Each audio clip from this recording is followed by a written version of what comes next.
Welcome to Mind, Muscle, and Metabolism, the Jade Teta podcast. Here you get the in-depth science and practical tools needed to change your body, optimize your health, and elevate your mindset. I'm Dr. Jade Teta, and here is what I want you to know. You are different. You are as unique on the inside chemically as you are on the outside physically. And those differences matter.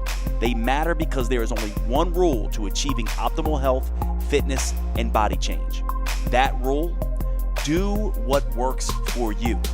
My goal is to help you understand exactly how. I'm so excited you're here. Your transformation starts right now.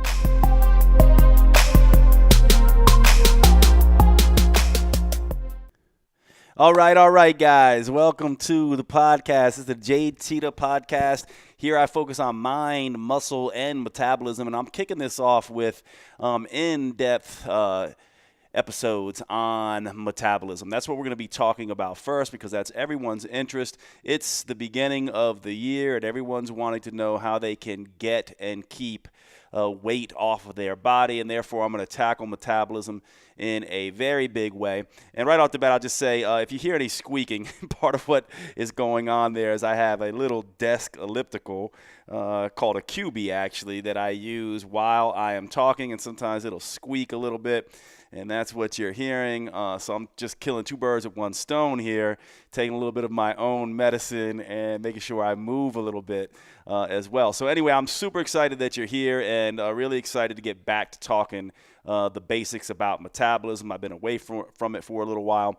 And so let's just kick it off and not waste any time. I really want these episodes to be very hard-hitting and quick for you. So here's the issue. When it comes to weight loss, right, there are two things that are required for weight loss. And more specifically, we're talking about fat loss, right? The two things that are required: a calorie deficit that is absolutely required. And the thing that not a lot of people know is we need metabolic hormonal balance.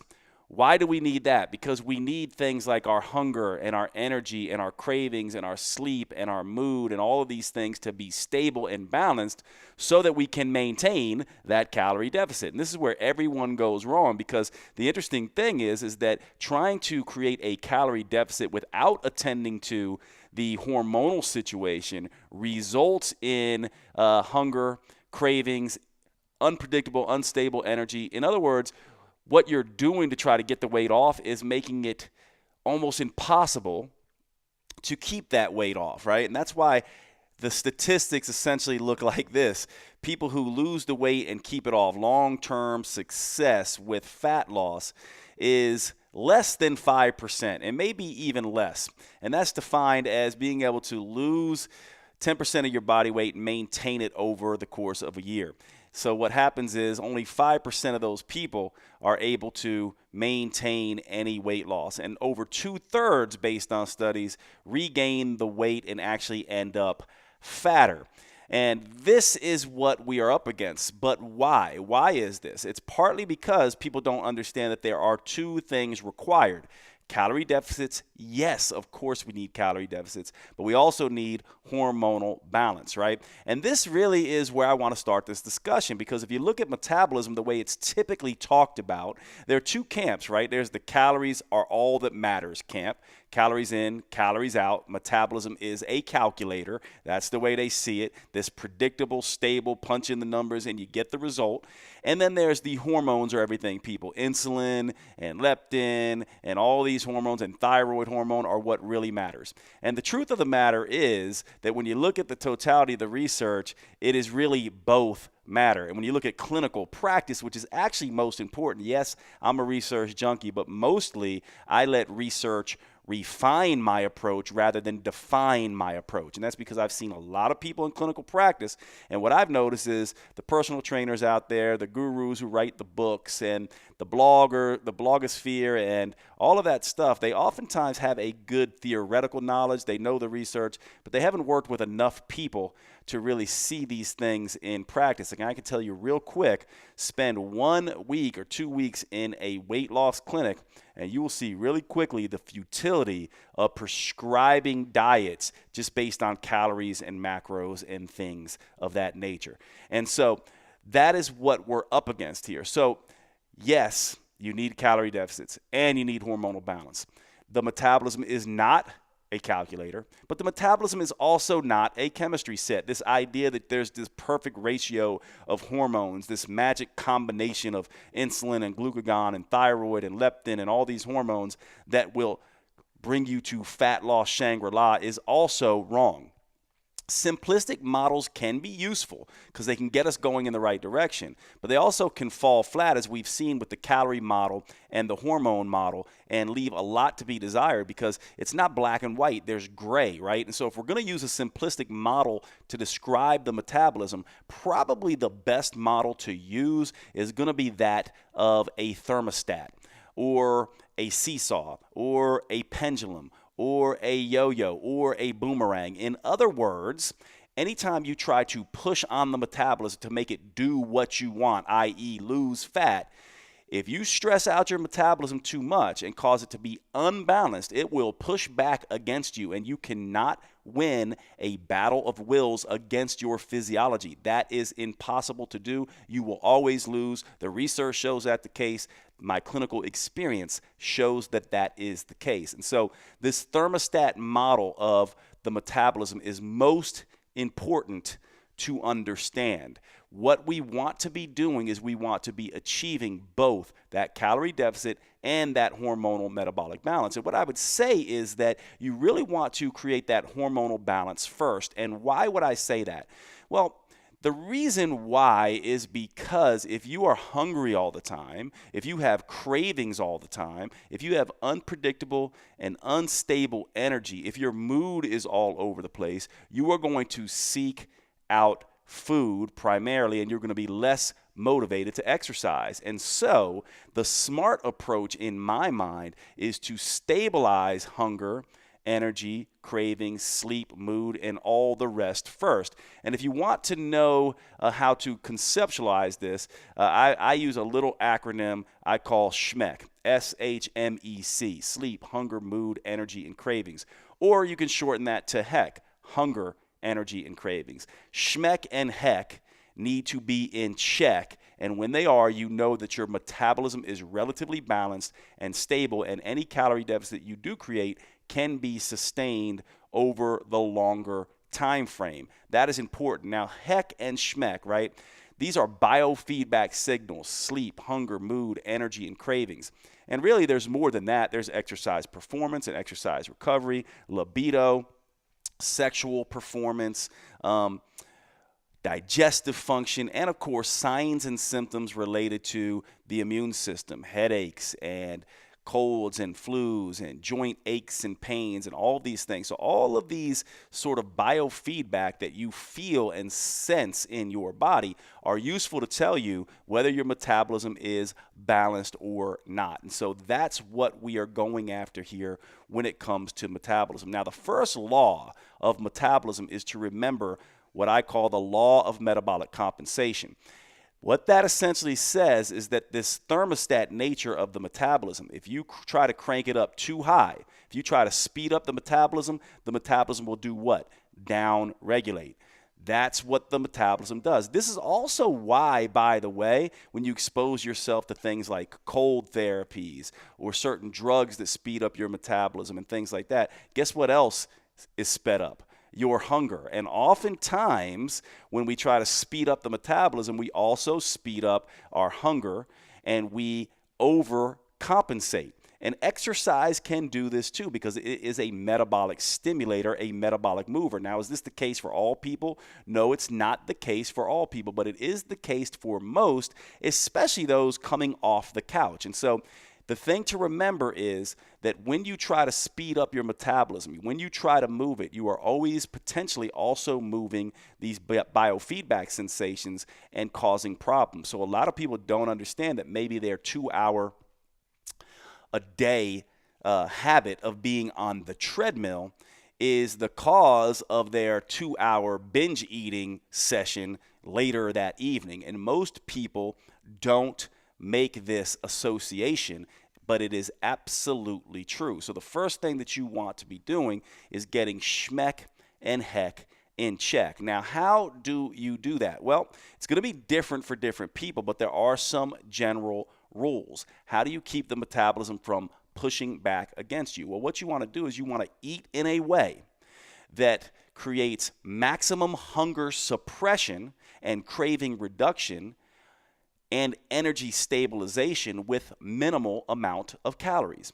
And so we have foods that can balance blood sugar, can suppress hunger and cravings, and are digested very slowly and have minimal amounts of calories. These tend to be foods rich in water, foods rich in protein, and foods rich in fiber that are also lower in starch and fat. So these are going to be foods like all green leafy vegetables and things like that. These are going to be things like low sugar but high water fruits, things like berries, apples, pears, citrus, that kind of thing. And these are going to be lean meats, things like chicken breast, boneless, skinless chicken, egg whites, lean cuts of meat, white fish, all of these kinds of things. Now, I'm not at present talking about things from a health benefit, because yes, fats are important, and yes, starch is important as well. But we want protein, fiber, and water with low starch and low fat to start, so we can have hunger suppression, craving reduction, energy stabilization with minimal calories. So to keep this simple in your head, just think soups, salads, scrambles, and shakes. Soups, egg scrambles, salads, and protein shakes. Eat 90% of your meals in the form of soups, salads, scrambles, egg scrambles, and protein shakes, and you will have hunger suppression, craving reduction, balanced, stable energy levels with minimal calories. And then, based on your individual nature, which is another law of metabolism, the law of individuality, you can add in enough, but not too much, of starch, fat, sugar, salt, alcohol to make your diet enjoyable. Now, obviously, this podcast is going to get in depth in future sessions about how to do all of these things. But this is the baseline. I wanted to give you a starting point right off the bat. Protein shakes, egg scrambles, salads, and soups. Now, these are going to be salads, soups, scrambles, and shakes that are lower in starch and sugar and lower in fat as a baseline, okay? And then you can add in the higher calorie, more palatable, hedonistic types of elements to your diet. Now, why do I call this palatable, hedonistic elements of the diet? Well, fat, sugar, starch, salt, alcohol are very flavorful ingredients. They help us. They make our brain happy. And what we've been shown in studies over many, many years is that when you eat a very bland diet, you reduce some of these pleasure centers in the brain and reduce binge eating behavior. You will naturally eat less when the diet is more bland in nature. If you stimulate your taste receptors with lots of hedonistic, highly palatable, creamy, sugary types of textures and things like that, the brain gets very happy and wants more, and you will begin to overeat. And so by sticking with fiber, protein, and water-based foods that are lower in sugar, fat, salt, alcohol, those kinds of things, you can have a very bland diet as well, and then add just enough of the flavor to make your life enjoyable and to make food good,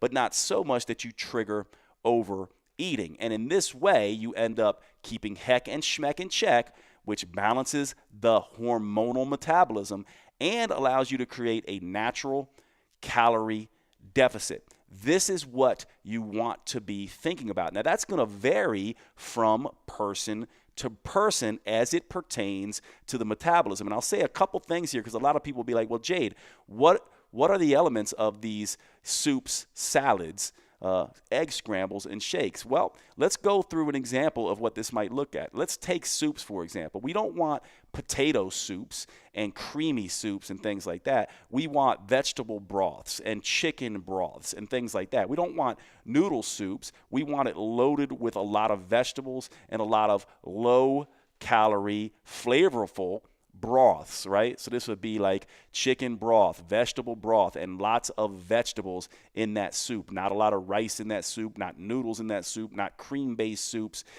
those kinds of things. Maybe some tomato soup, a light tomato soup or a light marinara sauce would be useful here as well. What about the salads? Well, salads are easy because salads really are just anything that is primarily vegetable based. Remember, not starchy vegetables, but vegetables, green leafy type things like kale, collards, Brussels sprouts, broccoli, asparagus, all romaine, arugula, butter lettuce, all of these kinds of things, spinach, all of those kinds of things with some protein source on there. Or if you're a vegetarian or vegan, skip the meat or that kind of thing and just go extra vegetables. By the way, vegans and vegetarians who are listening to this, part of the reason you all will get in trouble is because you're not actually vegans and vegetarians. You're actually starchitarians and starchins. You eat a lot of starch more than you're eating the vegetables. And so simply up your fiber intake and your water intake, even if you're not getting the meat-based proteins, and you'll do very well with this as well. So a salad can be made anywhere, right? You can go to a burger joint, basically, and get a chicken breast sandwich, strip off the bun, ask for extra lettuce, tomato, onion, and all that kind of stuff, and you have a salad. You can go to a Mexican place. You can order fajitas with extra peppers and onions and chicken breasts and tell them to leave off the rice and the beans and the tortilla, and you have a salad. You can go to an Asian place, get vegetable stir fry with chicken, leave off the rice, and you have a salad. And of course, you can do the traditional salad of greens and that kind of stuff with dressings on top. What kind of dressings? Remember, probably want to stick with vinegars and light oil dressings versus these creamy dressings.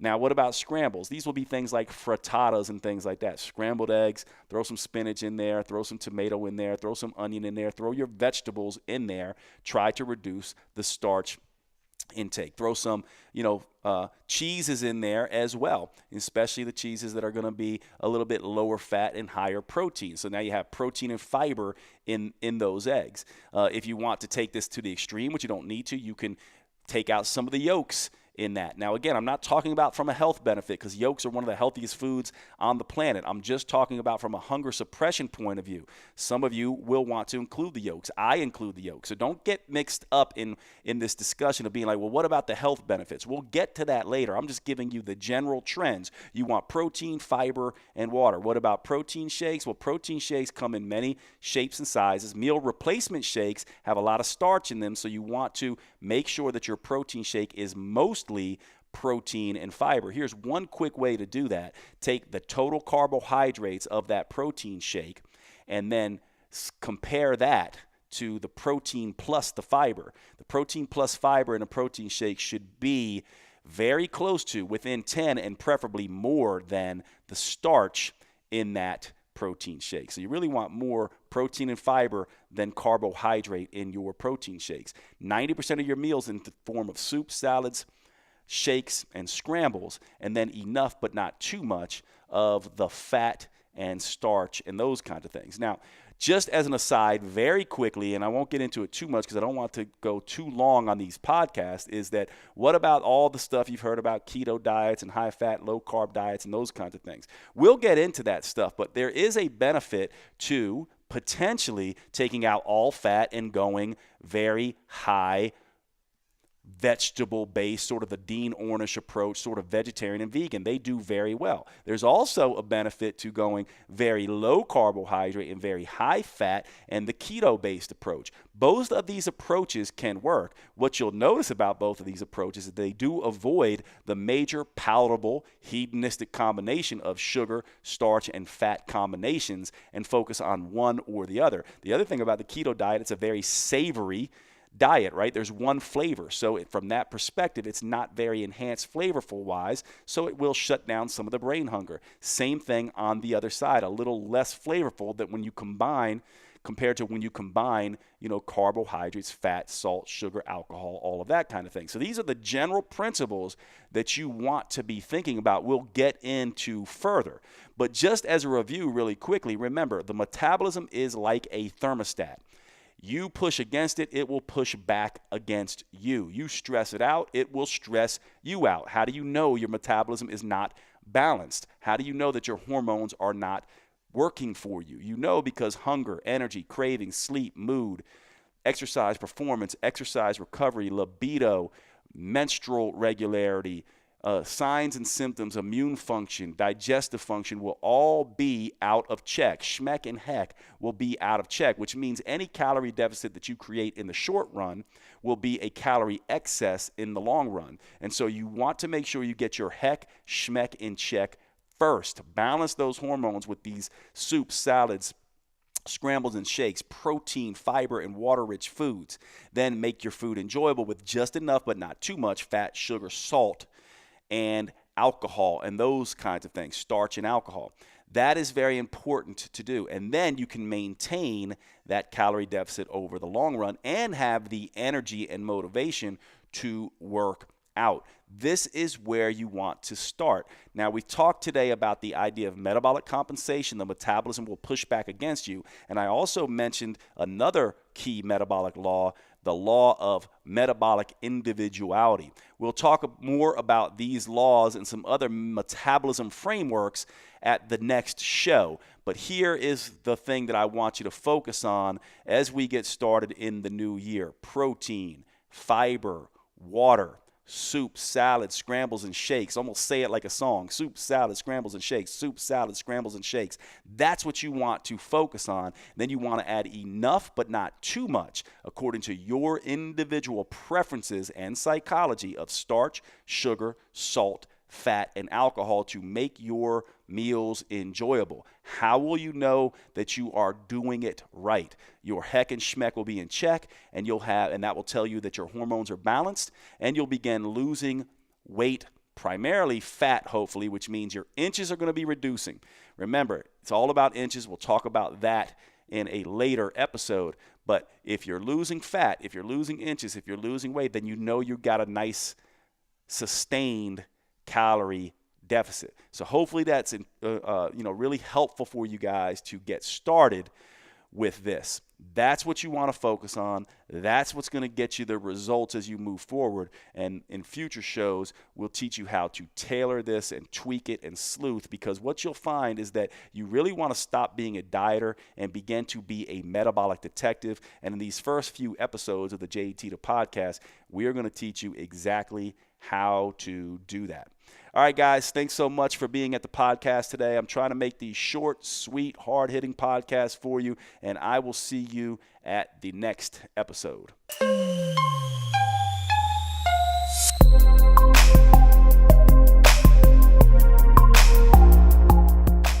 Pop it in real quick just to say thank you so much for your interest and support of the JadeTeta.com podcast. I am bringing back by popular demand the live Q&A calls I used to do back in the day, where you can get on live with me, ask your question directly, and have me answer it in full. Questions about thyroid and adrenal health, autoimmune disease, any health condition, belly fat, muscle building, performance enhancement, you name it, we are going to cover it on the Q&A podcast. If you'd like to be on these live Q&A calls with me and speak to me directly, all you need to do is become a patron of the podcast. You can go to www.patreon.com/Jade Teta.